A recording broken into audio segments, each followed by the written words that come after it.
Hey, my name is Eileen, and today I'm going to share with you 5 tips and tricks I've come across in InDesign that help me to be quicker and more efficient.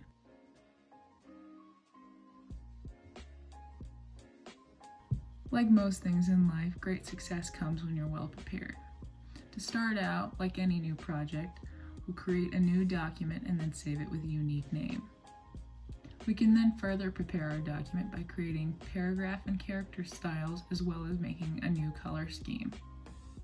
My favorite way to use a color scheme for my document is to use the color theme tool. This tool allows you to create a new color scheme from any image. To use this tool, first place your image in the document. Then click and hold on the eyedropper tool and select Color Theme Tool and click on your image.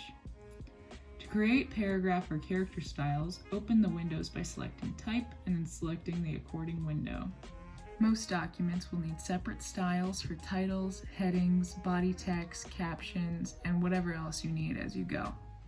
Saving a style for each of these different text styles allows you to quickly build your document once you import your text. Here are the styles I've created for this example document.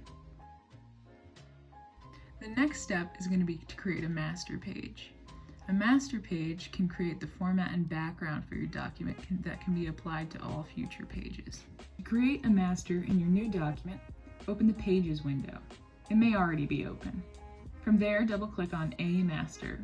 From here, you can adjust margins and columns, add a background, or apply page numbers. When you're finished creating your master, be sure to double-click on the page 1 to resume editing your actual document. It is never advisable to write your copy in InDesign because it doesn't have the grammar and spelling functions that a word processor like Microsoft Word does. Because of this, we're going to have to put our copy into InDesign after it has been fully revised. While we could easily just copy and paste our information, and there's nothing wrong with this for a short document or flyer, there's a much easier way. We can import the entirety of our formatted text into the document by saving our information as a .rtf or .docx file. Then we can place the information into the document by selecting File Place and then choosing our content. One of the most useful tools of InDesign is overflow text. And while this may not be considered a tip, it's often forgotten by beginners in the program. Notice that we have too much text for the text box we have created. We can resolve this by simply clicking on the red plus sign found at the bottom right corner of the text box.